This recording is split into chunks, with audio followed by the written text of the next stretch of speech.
Jadi banyak ilmu-ilmu barunya. Dan kitab itu direkomendasikan oleh dosen saya, gitu. Makanya saya pakai itu. Oke, untuk sekarang kita mengenal profil kitabnya terlebih dahulu. Bentar.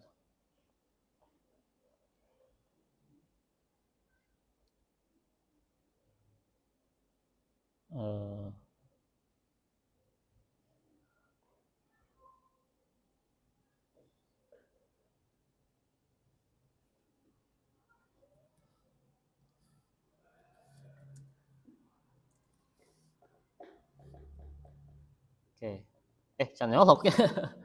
Gila.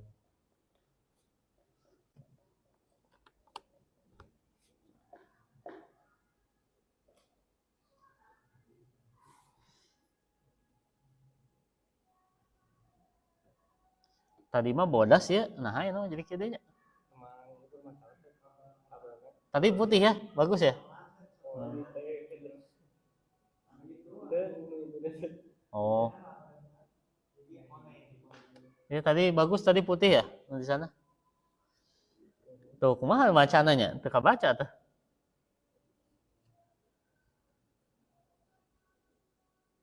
Ya udahlah, kita ringkas saja ya. Misalnya karena waktunya juga tidak lama, cuma 15 menit lagi. Tidak dulu baca atau baca dikit lah ya. Jadi secara umum tips kita membaca buku atau kitab itu, yang pertama tentu saja melihat daftar isi. Karena tidak mungkin kitab ini tamat. Jadi fungsi untuk melihat daftar isi itu adalah salah satunya mencari apa yang kita butuhkan di dalam kitab tersebut.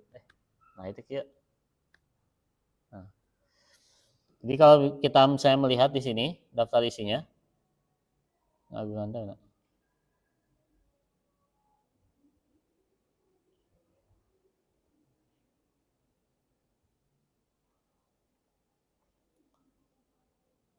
yang pertama adalah pengenalan tentang teori.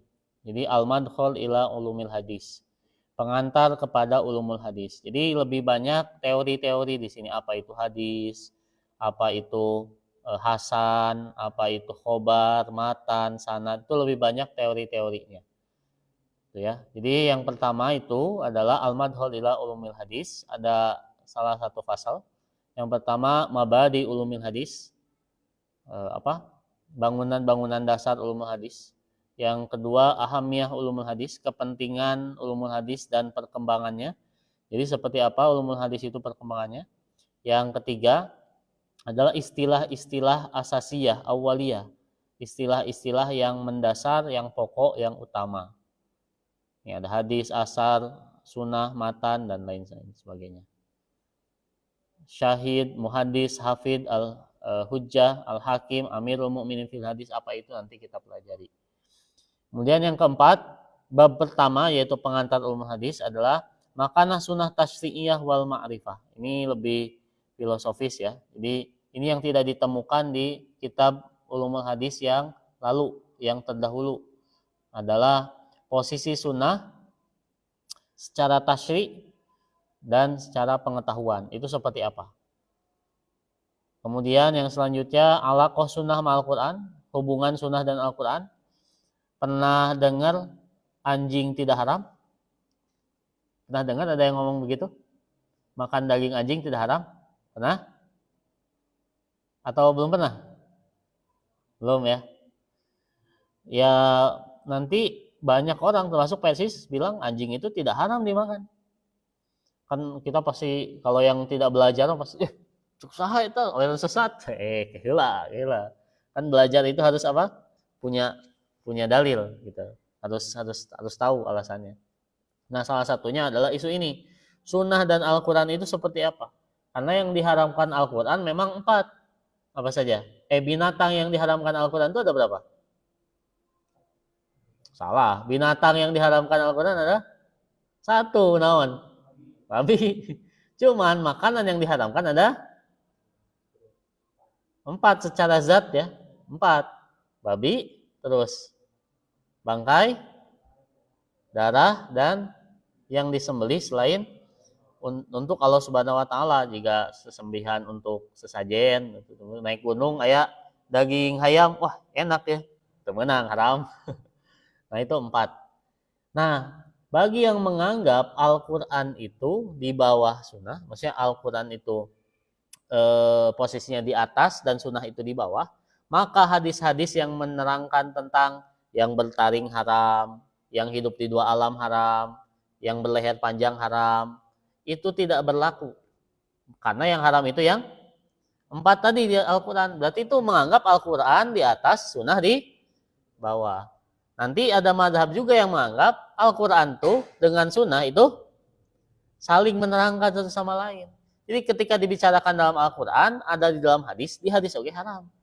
Jadi anjing haram, kemudian singa haram, nah gitu ya. Jerapah haram. Nah seperti itu. Makanya ada perdebatan, bangkong haram tuh. Nah untuk orang yang menganggap Al-Quran itu di atas sunnah, tidak haram, nah buat haramkan bangkong. Oh bangkong hijau kan enak gitu. Suike enak gitu. Bagi orang yang menganggap hadis itu berada satu dengan Al-Quran, berada satu tingkat saling menjelaskan. Nah ini menganggap bangkong itu haram karena hidup di dua alam, bukan alam mati dan alam hidup. Maksudnya mah air dan darat. Nah nanti kita akan belajar itu, akan membaca itu. Itu alaqah sunnah ma'al Quran. Nah ini yang tidak ditemukan di dalam kitab ulumul hadis yang lain. Kemudian al-hifdzus sunnah fi suduri was sutur. Ini juga bagus, menghafalkan sunnah di dalam sudur. Sudur itu apa? Hati, dalam pengetahuan, di dalam akal. Was sutur. Sutur itu apa? Yang di luar, itu tulisan. Nah ini ya, bagaimana hadis itu dipelihara, ditulis, nah, itu akan dibahas. Nah insya Allah sampai sini saja. Nah sampai ya sampai sinilah, sampai faslus sadis. Nah fotokopinya sampai dia sampai 84 ternyata, bukan 50 ya. Atau sampai sini juga udah cukup lah, sampai 51. Nanti kalau mau fotokopi, gimana biasanya? Kitabnya dibeli atau difotokopi? Gimana? Gini kitabnya difotokopi atau beli di Shopee? Shopee ya? Ya tapi gak tahu kitab ini ada atau enggak yang aslinya ya.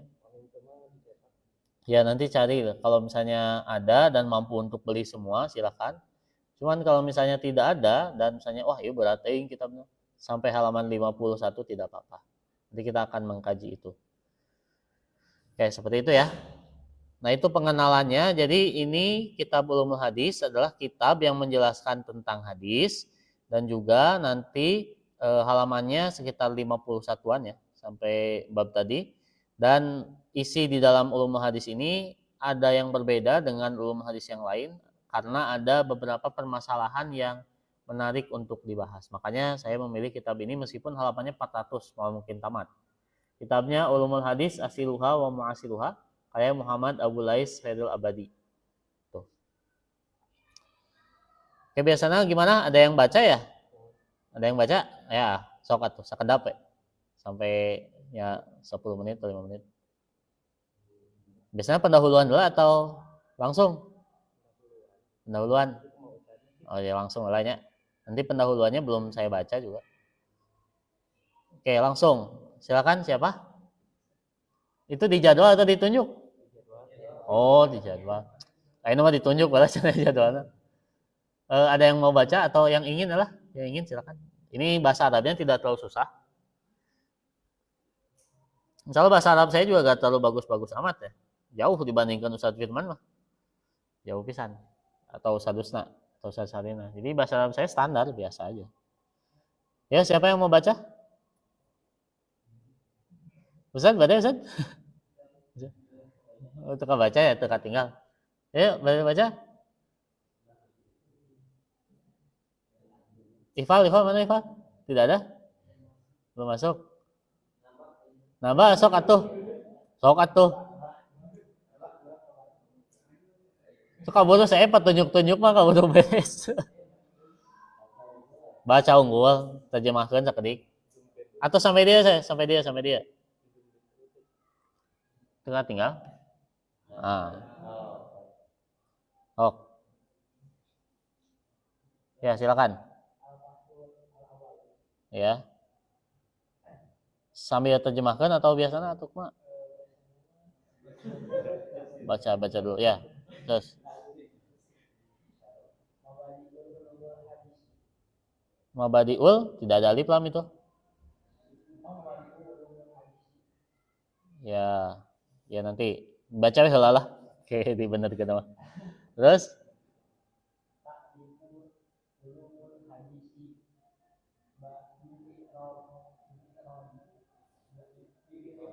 oke. Coba diterjemahkan. Pasal pertama. Terus mabadi. Iya. Ilmu hadis. Awalan, pengantar, dasar. Terus takrif itu apa? Takrif itu apa? Bukan. Takrif itu definisi. Ya, takrif itu definisi. Ya. Bil afrod. Salat munfarid itu salat apa? Sendiri. Faroda itu arti asalnya itu menyendiri. Bil afrod maksudnya itu secara terpisah. Misalnya ulumul hadis, ulum naon, hadis naon, ulumul hadis naon. Jadi secara diperinci, dipisah. Bil afrod itu seperti itu. Oke. Ini tadi ada koreksi ya. Mabadi'u ulumil hadis. Ini harusnya dijazmkan atau dikasrohkan. Kenapa? Karena ini menjadi mudhof gitu ya. Mabadi awalan apa? Ulumil hadis gitu ya. Oke. Selanjutnya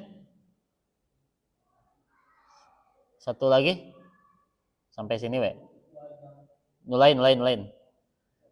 Lain. Yang mau ini Putra sok Putra. Pokoknya bisa ditunjuk lah, bisa disebut. Nah kan abi tak apa namanya. Ayo Putra. Tadi ingat bil afrod ya, bil afrod itu secara terpisah. Definisi ulumul hadis secara terperinci terpisah. Yang pertama adalah A, alif, al. Ini kita iya nu di dia tah nu cang. Al ulumu huwa jam'u ilmin. Harokatan ini mah. Terus Walahu fi lugati makna makniyani. Makna dua. Musana ini musana. Makna yani. Oke, makna yani. Yang pertama alfanas. Pokoknya kalau ada di awal kalimat pasti doma. Alfanu. Fal ilmu ya. Haynan. Kita tinggal. Nah. Hayan nah. Hina ida. Sok baca heula sok. Hinahidin. Ya. Ismun yusanna wa yujma'a. Ya. Fayaqulu. Mana waulu iya. Fayaqulu hadani ilmani wa hadihi ulumu. Tah heup sakitulah. Sok terjemahkeun. Nah, dicoba. Jam'u ilmi. Yang pertama al-ulum. Kan tadi definisinya dipisah-pisah. Muka hiji ulum. Naon ulum teh? Nah, gitu. Huwa jam'u. Huwa jama dari ilmu. Nah, benar itu. Huwa ulum itu adalah jama dari ilmin. Ilmin itu jamaknya. Udah belajar kan jama ya? Jamaknya itu atau bentuk pluralnya itu adalah ulum. Gitu ya. Terus walahu dan dia memiliki bahasa Oh, secara bahasa Secara bahasa, maknanya ada dua. nah, atau lebih tepatnya walahu dan ilmu itu atau ilmu itu fil lugati secara bahasa makna yani punya dua makna. Yang pertama Alfanu alfanu, fan itu apa? Bukan panu, bukan jamur. Alfanu itu maksudnya cabang. cabang. Jadi ilmu itu apa? Yaitu cabang-cabang ilmu, biologi, sosiologi, fisika. Nah, ilmu. cabang maksudnya ilmu itu. Cabang ilmu. Terus Alimu, fal alimu, fal ilmu dan ilmu itu ya